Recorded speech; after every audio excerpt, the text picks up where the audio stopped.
in Dane County, there's like thousands of nonprofits, right? And in fact, when I had the idea of starting conNEXTions, like people were saying, no, don't start another nonprofit. And then of course, when they told me no, I'm like, oh yes, I will. Welcome to Critical Thinking Required, hosted by LBW. This podcast is intended for free thinkers, entrepreneurs, and knowledge seekers. Join us as we discuss relevant financial topics, explore with guests their financial journeys, and engage with experts in industries such as space, media and entertainment, real estate, and many more. Buckle up and enjoy the ride. Welcome to Critical Thinking Required. You're with your hosts, myself, Tim Bickmore, and my two colleagues, Dan Weiss and Nathaniel Leach. And before we jump into our podcast today, if you do like our episode, please give us a like, subscribe to our channels, and maybe a nice rating. I don't know, 5-star, something like that. Just for fun. But anywho, let's get into this podcast. We have a guest today, and we're really excited about this guest. We have Saran Ouk with conNEXTions, and we're going to be speaking about nonprofits. So before we get into that, I want to read Saran's bio. And I will say Saran's bio is a little large, so I'm going to get through it. But and with joking aside, I think that Saran completely deserves this bio and what she's done for the community and her background. So I'm actually really excited to read it for our audience. And I wish we could get more, a lot more in depth with Saran and just where she's come from and her background. So I'm going to start with the bio and then we'll get started with some questions. Saran Ouk is the founder and CEO of conNEXTions, a nonprofit organization that guides underrepresented young adults to achieve their financial, educational, and career goals through mentoring, networking, and professional development. Her parents are from Cambodia, and she was born in a refugee camp in Thailand. Thanks to a nonprofit organization, her family was able to come to the U.S. as refugees. Saran grew up in a low-income household, and due to limited resources, her family lived off government assistance, utilized food pantries, and other services from nonprofit organizations. Her firsthand experience with nonprofits ignited her passion to be more involved with the community, which led her to pursue a bachelor's degree from the UW-Madison in community nonprofit leadership. Her passion in giving back to the community is what led her to start her own nonprofit organization, volunteer as a big sister, and mentor through the Big Brothers Big Sisters program, and served on committees such as Vending Oversight Committee for the City of Madison, Dream Up, ITA, and CEO of Tomorrow.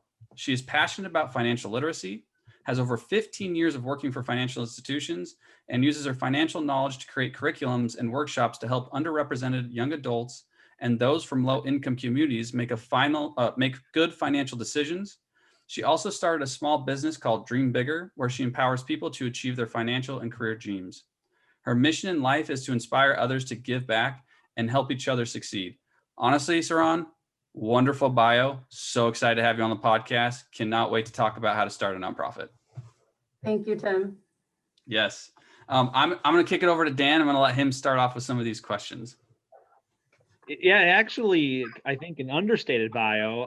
I've known Saran for 16 years now, and I think that gives me the right to say that the stuff that you've done is absolutely incredible, and I think we can start by just acknowledging and giving you a big congratulations for recently this year being named part of the 2021 class in business class of 40 under 40, which is a great accomplishment to the list of your accomplishments. And of course, just the overall success that you've seen with conNEXTions that we're going to dig a bit deeper into throughout this podcast, but an amazing piece you've driven to the community there.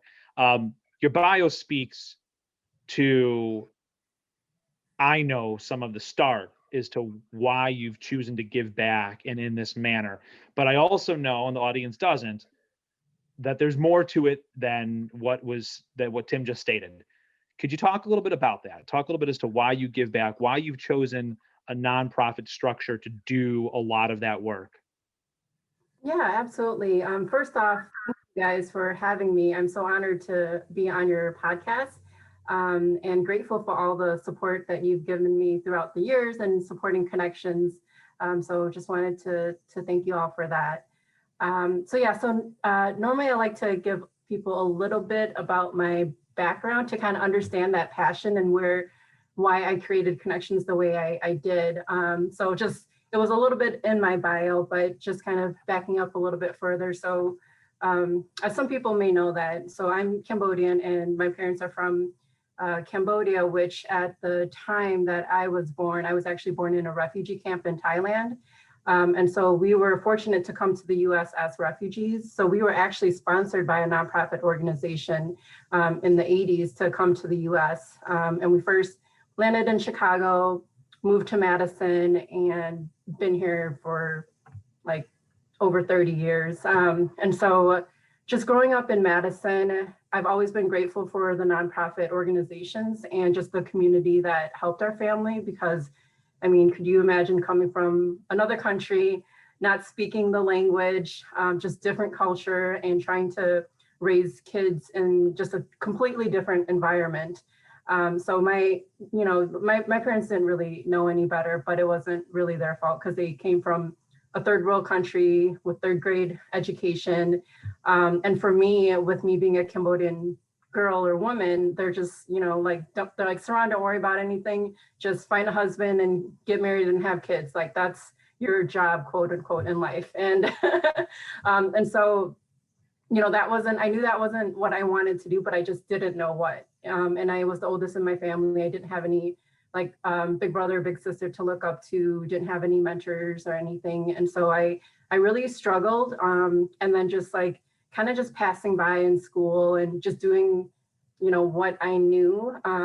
But I didn't know about a lot of the opportunities that existed because, my parents they didn't know. And I was in a network of people who knew about opportunities. And so when I graduated from high school, I turned 18, and that's when it hit me. It's like, okay, what the heck do I do with my life? I can't afford to go to college. Could I even get into college? Can I get my own place and things like that? And so just realizing how much of a struggle it was turning 18, now looking back, now that I'm very privileged where I am right now, I have the community support. I have, a nonprofit that I'm passionate about. I have a day job that I'm also passionate about. And so I wanted to give back in the way that I knew when I was 18, I had struggled, and I wish that someone would have told me some of the things that I did. And so that was my way of giving back, is creating a nonprofit program that's free for people just kind of like me, growing up, never having a mentor, didn't have the resources and the background and the connections that I did. And so that's why I've chosen to give back, just because I know the struggles, and I feel like I can relate to a lot of the people in our community that struggle the way I did. And so I wanted to create this program to not only educate people, but then just making sure that they understand their opportunities, especially when it comes to finances, because that's always been a barrier for low income communities and other underrepresented communities. But yeah, so that's why. Very thorough. Thank you. Thanks. So a lot of people may be in a similar situation as you, where they want to give back to their communities as well. So if somebody were to come to you today and ask you, I want to set up a nonprofit, what are the first steps? Can you speak to that? Perhaps it would be something like having a clear idea, maybe, or like creating a business plan almost of what you're setting out to achieve, and then how you want to do it. Can you speak to that? Yeah, you just said it. I'm like, you answered it for me, Nathaniel. No, that's Sorry. No, that you're good. That's that's absolutely it. So I do have a lot of people that come to me to share ideas with me and ways to give back, and the reason why they want to start a nonprofit. And I actually, because of that, I actually created a 10-step guide to how to start a nonprofit. And that is actually one of the first steps, just understanding, I should back up a little bit. Well, first it's like identifying the problem that you're trying to solve, and then clearly articulating your solution. And then going into what you were talking about, like, what do you want your nonprofit and business to do? Just bits and pieces of like, business plans scare people. So I don't even say business plan, but the information that I give them is a part of a business plan, you know? So identifying like the problem, creating the solution. I think that's first and foremost, because if it isn't a problem, or if it's not something that people want, then you're creating something that people aren't going to buy into, and then you might not be successful. So I think that's like first and foremost, identifying those things. And then a lot of times too, like I let people know that a nonprofit is a business, you know, so just because you're nonprofit, you still have to find a way to make money, whether it's through fundraising, whether it's through corporate sponsorship, writing grants and things like that. You have to, quote unquote, make money so that you could survive and sustain your organization. Fascinating. Can you speak a little bit more to, are there any particular nuts and bolts to that process that you would like to speak on? Like when you were start doing that process yourself, was there any like big red flags that popped up and you were like, whoa, this is a biggie. What do I do to fix this type situation? Anything like that? Yeah, I think, so for me, I come from a very humble background, and like finance is always like a hard topic, right? For a lot of people, it's very emotional. But like I grew up not asking for help and like not bragging and things like that. And so to be a nonprofit leader, to start a nonprofit, you have to sell your story, you have to sell your mission, right? And then hope that by selling your story and your mission, you could in turn get donations, or people will buy into your mission and you know, award you a grant. But I think like I let that kind of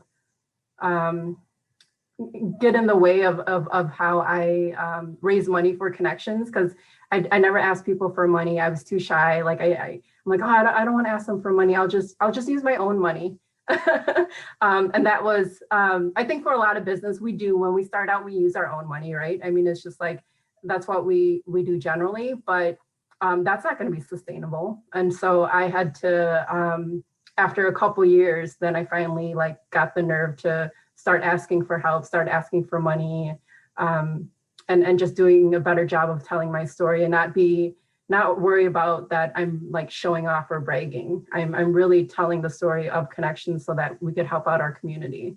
And so Saran, and I love that you know, because when we do run into people who are looking to potentially start a nonprofit or nonprofits in general, we always have the conversation of, just because it's a nonprofit doesn't mean you don't need to make profit. It just means you need to reinvest back into that nonprofit business. Could you talk, so what that kind of leads me to is like you're mentioning, is kind of getting start up the business plan, which really comes down to a business model. Now, what's interesting is, you know, Dan and I have had the luxury, and Nathaniel, to sit on different nonprofit boards, be involved in different nonprofit organizations. And it seems that there's sometimes a lack of business model. And I'm curious about the competition with other nonprofits and having a differentiated model or a differentiated pitch or that selling piece. Like, how do you teach someone to emphasize it? Is it different to be able to raise funds specifically for your cause? Like, could you just kind of elaborate more on that business model and kind of competition? I don't know if competition is the right word, but, you know, differentiation from others. yeah, definitely. The business model, I mean, that's definitely, it's so important. You have to understand like your nonprofit, your business, and what you're doing, how you're going to do it. But I think that with the differentiating yourself, you do have to do like that SWOT analysis, right? That if you're a business owner, or maybe you've gone to business school or took a business class, you did that SWOT analysis, seeing where you are in the community. And so I never looked at it as a competition. That's like a strictly business language for me. I just look at it as, who are our potential people that I could collaborate with, or other organizations that are doing similar work, and maybe we could complement each other, maybe we could collaborate. And so when I approach people, it's like I just approach it in a, like a relationship building kind of way, and then just learning more about them and what they do, and then how connections could then complement them. So for example, like Big Brothers Big Sister, they're a great mentoring nonprofit organization, right? They're huge, they're very successful, but they stop at the age of 18, where connections start at the age of 18. And so just, it was easily to just go to them and just say, hey, you know, you've got a great mentoring program. We also have one, but we go beyond just mentoring. We also teach, you know, young adults like life skills, like financial literacy, you know, how to get proper insurance, do your taxes, how do you own a home, start a business, and things like that, that Big Brothers and Big Sister could touch up on for their youth. But, you know, it's like once they turn 18, they're out of the program. So then they could easily transfer into our program. So Yeah. yeah. And that's when I said competition. I was like, you know, maybe that's not the right word, because I agree with you. I think it is collaboration, and it really is how do you join resources, and you may have a special niche to then be able to match that with Big Brothers and Big Sisters. And I completely agree. I am curious though, let's say that your business model, right, for conNEXTions is part of it is for revenue generating, is grant writing or fundraising. Can you talk a little bit about the difficulty in trying to fundraise, where there in Madison specifically, there's a lot of other nonprofits vying for that dollar? Yes, yeah, absolutely. So like I think a lot of people know in Dane County, there's like thousands of nonprofits, right? And in fact, when I started conNEXTions or had the idea of starting conNEXTions, like people were saying, no, don't start another nonprofit. And then of course, when they told me no, I'm like, oh yes, I will. So that even just motivated me more. But it's like, I was doing something different. And yes, despite all these thousands of nonprofits, there's still issues in our community that, you know, government, nonprofits, private sector, they're not solving. And so I don't see anything wrong with starting another nonprofit that's trying to solve the issues that we still currently have in our community. So the challenges of fundraising and grant writing. So in addition to me, you know, growing up humble and just was taught not to ask for money, I think it's challenging because I also don't have a network. Like my network is just people like me who grew up, you know, like, I guess, like lower income. And so when you think about fundraising, you fundraise within your networks, right? And so if your networks could only afford $5, then that makes it pretty challenging to fundraise, right? And so networking is really key. And I learned that I had to like reach out to other people besides people who were in my current network. So that definitely helped out a little bit. Grant writing is also very difficult because sometimes you're doing all this work for like $500, you know, and then like the bigger grants, like, you know, it's like especially for a nonprofit like us, we're small, it's just myself. We're very fortunate that we were able to hire one of our mentees last year to be our program director, but it's really just been me. And so it's been challenging I'm not a grant writer, right? And so it's been challenging trying to, one, look for the right grant that fits our mission and fits the grantees or grantors mission as well. And I think our mission is so unique that a lot of people, one, they don't understand it, or two, they don't have really a grant for that. Like I think I was talking to someone where I was telling them, you know, it's like, well, we're not serving youth because they're adults, they're 18 and older. And they're like, oh, our grant is for youth. But I'm like, but your grant is for like starting a business and teaching financial literacy.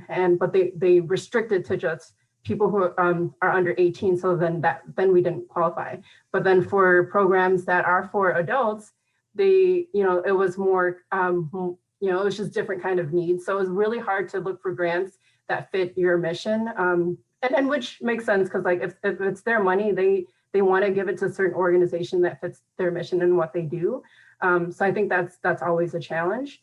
And then of course, like the environment, right? With COVID last year, everyone was just funding organizations that were fitting that immediate need with individuals who were impacted by COVID, right? And so we just financial literacy that really doesn't do anything with people who are getting affected by COVID. So a lot of people pivoted and supported those nonprofit organizations. And so we were we weren't that important, I guess. So that's always a challenge as well. But I mean, it's like the good thing is that, like you just practice and you ask for help. And then you eventually create a template where you could then now copy and paste whenever it fits. And so we are getting better at applying for grants. And we're getting a little bit better at fundraising as well. It's always going to be a weakness of mine, but I know that that's always something that I have to work on. So Saran, I want to shift just a little bit, and I kind of want to get into more of the day in the life of Saran, but I also am curious as well to get in the life of your mentee going through your program, just so our audience can hear a little bit about conNEXTions and obviously the mentee, but then also what it takes from your side to produce the product or outcome for the mentee that you have to go through on a day-to-day with conNEXTions.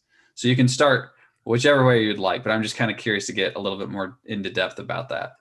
Yeah, absolutely. So I could start with kind of like the mentee side of things. So when the mentees apply into our program, we do interview them because we think it's really important to get to know the mentees and what their goals are, what they like to do, and kind of their personalities. Because one, it's really important that we match them with a mentor that, would be a good match for them, personality-wise, interest-wise, career-wise, and things like that. And so the interviewing process is really important to make sure that we match them with a mentor that's a good match. And then we also want to make sure that the program is a good fit for them. So we'll go through our programming schedule, let them know it's on Saturday mornings, it's 2 to 3 hours long. These are the topics. Is this something that you're interested in? The interview process is really important because we want to let them know what they're getting themselves into, right? Because it is a huge commitment. It's a 6-month program. It's from June through December, and it's every other Saturdays. And young adults, like on a Saturday morning, they might want to sleep in, And so we want to really explain the program to them. And so once they're in our program, we look for a mentor. And we do what I call strategic mentoring matches, where we interview mentors. And like I said, we interview the mentees, and then we find a good match for them so that we're not just randomly matching them with someone who might not have experience in what the mentee is interested in, and personality-wise as well, too. And then for the 6-month program, they go through a series of workshops. And so I think we've mentioned financial literacy. The mentees learn how to budget their money, build their credit, invest their money, how to buy a home or a car, taxes, insurance. So all the money stuff that, young adults need to know, but we're not really being taught in school. And then of course we do career building workshops. So interviewing, resume writing, self-branding, and then also entrepreneurship too. We incorporate teaching young adults how to start a business. And then we have our entrepreneurship panel event every year. That's always been fun and inspiring to hear from entrepreneurs in our community and the good work that they're doing as well. So so that's a lot. And as you mentioned just a minute ago, you just hired as a program director, which it sounds like it was necessary, but a lot of this grant writing and all of these connections, getting mentors, mentees, the programming has fallen on your shoulders. So I'm curious, what is it like to be in your shoes, putting all this together and in my opinion, making it successful? Yeah, so I've been very fortunate that I have so much support from the community. I don't think I would be able to create this program without my sisters helping me, without you all. We should let people know that you are a huge conNEXTions supporter. You have helped us with our financial literacy workshops every single year, and you come to talk to our mentees about finances, right? Budgeting their money and money management and investing their money in retirement and all that good stuff. And so we have other people in the community you guys who will come in and volunteer their time and offer their expertise to teach our young adults about important life skills. I think last year we had a salary negotiation workshop, which I learned a lot from, and I benefited from it greatly. So it wasn't just the mentees, like, you know, so yeah, so we're grateful to have people who volunteer their time to help create this program. And of course, like, we have our boards that volunteer to help us. We hired our mentee from our first cohort, Fatu, and she's our program director that helps with, you know, the recruitment and the programming, or the workshops, and things like that. So yeah, so I think my kind of like my everyday thing is like, I'm always networking. I'm always meeting with people to talk about connections, just telling our story. But you have to engage your audience, right? And so you have to know the platform in which they are utilizing. And so Instagram, you know, Facebook, whatever that may be, and then emailing if for the adults who don't have social media. And then I think now this year, my day-to-day is really going to be just training our program director, and then also looking for someone to kind of be like an executive assistant. So we really want Connections to grow, and it would be nice if we could grow and then create job opportunities for people in our community. So that's exciting. So yeah, that's kind of that's part of what it looks like. That's a lot. And I mean, and again, we appreciate it. And I will say, I think it's amazing that Fatu has been able to become hired by Connections, being a mentee.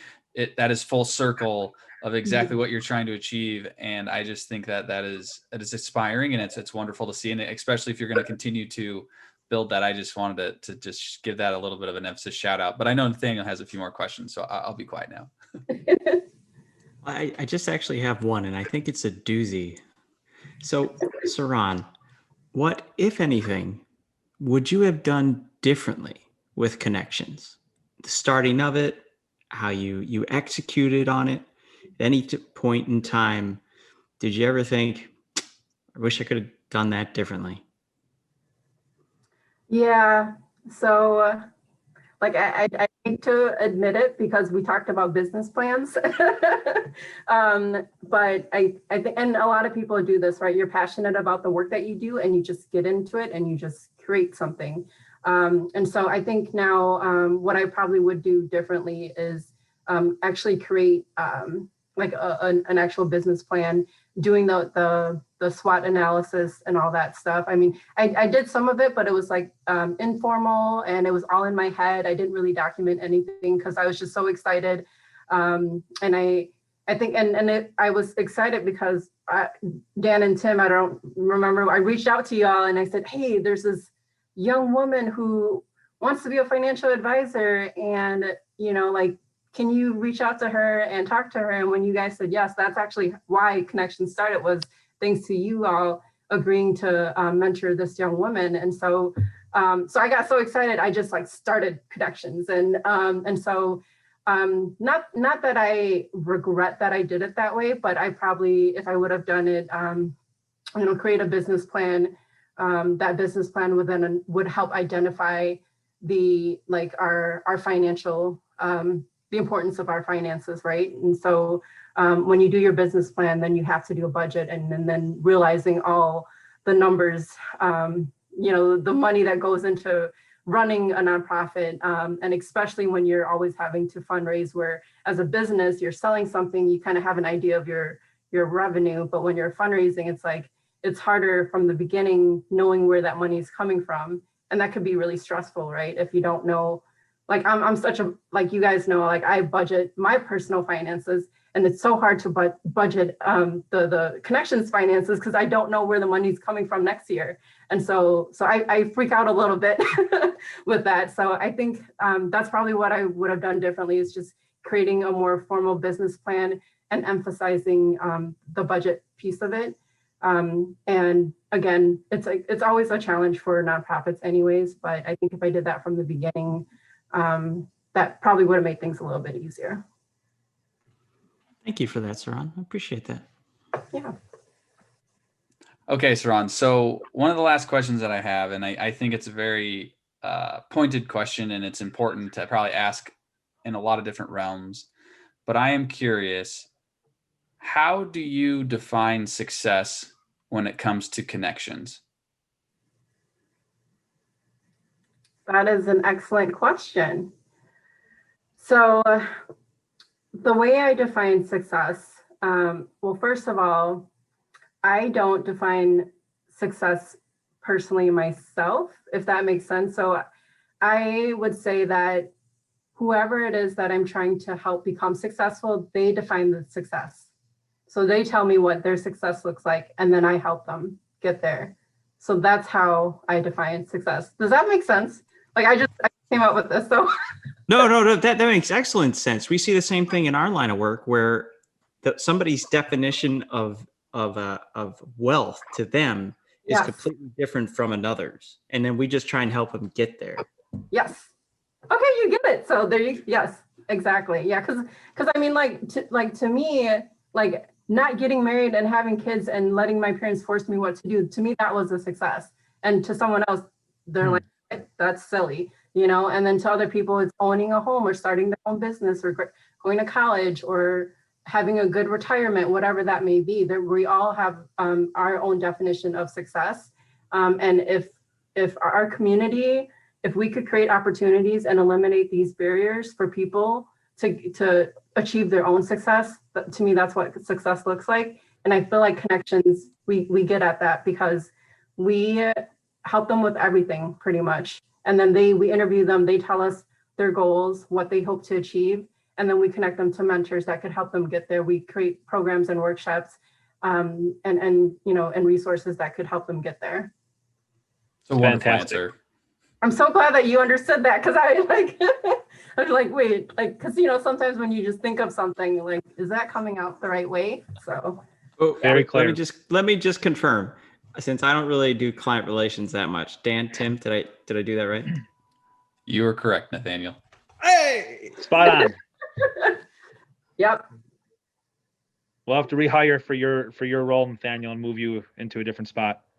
Oh no! I don't want to go to client relations. No, I'm happy where I am. I'm good. I'm cool. Sir Isaac Newton said, "If I have seen further, it is by standing upon the shoulders of giants." Thank you for being a giant, right? Mentorship is a phenomenal, intangible gift that I wish we saw more of. And there is no reason to not take advantage of having somebody, and there are plenty of people that want to give that gift, taking advantage of that gift, as long as then that person is willing to learn and pay it forward. And that's an incredible thing to make happen. And you do that every single day. And so many other people do that in their nonprofits. They become those giants. And it's just hard for people to do it on their own. So I think that that's phenomenal. And it's also very difficult to do without having the structure, the resources, the connections, right? I mean, it is who you know. And it's important for people to not just have the desire to want to do that. That's key. That's the first start, the step. But it only can get you so far unless you can build all those other things in that make nonprofits like conNEXTions is successful for people as it has been and as they are. So thank you for having the foresight, the thought, the leadership, the leader you've always been for your family and your friends, come all together to do this for the people that you've impacted. And we just appreciate you sharing the insight so others can know how to best do this in a manner that works for them. Of course, absolutely. Thank you. I always have to follow Dan up on final thoughts, and he always just hits it out of the park. And I couldn't agree with Dan more for what he just said. And I think that I'm just going to add on to his comment and maybe say it slightly different. And then I'm going to add in my own final thought. But if we can help everybody, lift everybody up in any way that is, if that's advice, if that's mentorship, I always call it the Gandalf effect, right? Lord of the Rings. He doesn't necessarily tell Frodo what to do, but he guides him through the process. And to have someone who's a true guide is extremely important. I think that's what conNEXTions is achieving and is striving to do for others. But outside of that, so Dan, I think that was a wonderful comment. But my final thoughts are, and Nathaniel kind of hits on it. He always asks a question. Let's invert our thinking. What would you done differently? What has gone wrong? And I love that framework of thought. But I'm going to flip it on its head a little bit, and I'm going to say that with a lot of businesses and nonprofits, and I think you experienced it, is at some point you have to be slightly naive and just take the jump, because you're never going to know everything. And you're gonna go back and go, hindsight's 2020. I should have done this different. I should have done that different. But at the end of the day, you only have the option to say that once you've actually taken the step to do it. Exactly. And so I think that what you have said very well, though, is that you have to make sure that you understand what you're getting yourself into to a certain degree. But at some point, you just have to jump off the ledge and you have to learn. And the best way to learn is usually to put your money where your mouth is. And you've done that, and I appreciate it. And I think that takes a lot of nerve and a lot of gut to just be able to go forward. And I think that it is when you do a for-profit business that doesn't have necessarily a social attachment to it. But when you do a nonprofit, that's a huge leap. And it can be very difficult. There's different kinds of hurdles. And I think you really explained some of those hurdles, but the reward, I would assume, is exponential. And so it's just very cool to watch you go through the process. And we have been very, very grateful for allow us inside conNEXTions and to help. We support that all day, every day. So we just appreciate you, Saran. So thank you. Thank you. I'm going to keep it short and sweet. I commend you for everything you've done up to this point, but I can't wait to see what happens next, because I know it's going to be monumental in some form or another. So thank you for what you've done for this community, and I look forward to seeing what you do in the future. And with that, Saran. Thank you, Nathaniel. Yeah, so you all have said it greatly. I would just like to end with, just because I experienced this, don't let everyone, or don't let anyone tell you no. And I know it sounds very generic. And especially if you're a woman or a person of color, you're going to get a lot more no's. But don't let that stop you. And kind of like Tim said, like, you'll find out whether it's successful or not, once you jump into it and try it. If you don't try it, you're not going to know. And so, like, I've been told no because there was thousands of nonprofit organizations that existed in Dane County, and look at where we are now, 5 years later, and we're growing. So I'm glad that I didn't let all those people who told me no, and I focus on the people who said yes, that's a great idea, like you all did. And then just network and build relationships with people, because we can't, one individual, one organization, one program can't do it alone. And in order for our community to be successful, we all have to work together. Well, we are very glad that you defied no, and that you joined us tonight and shared all this insight and all the great work that you've been doing. So thank you for being our guest, and thank you to our audience for always tuning in and listening to all of us share our passions as it relates to business and finance. So thank you, and have a wonderful night. Thank you for taking the time to start your journey of thinking differently and listening to LBW talk about stuff they love. Until next time.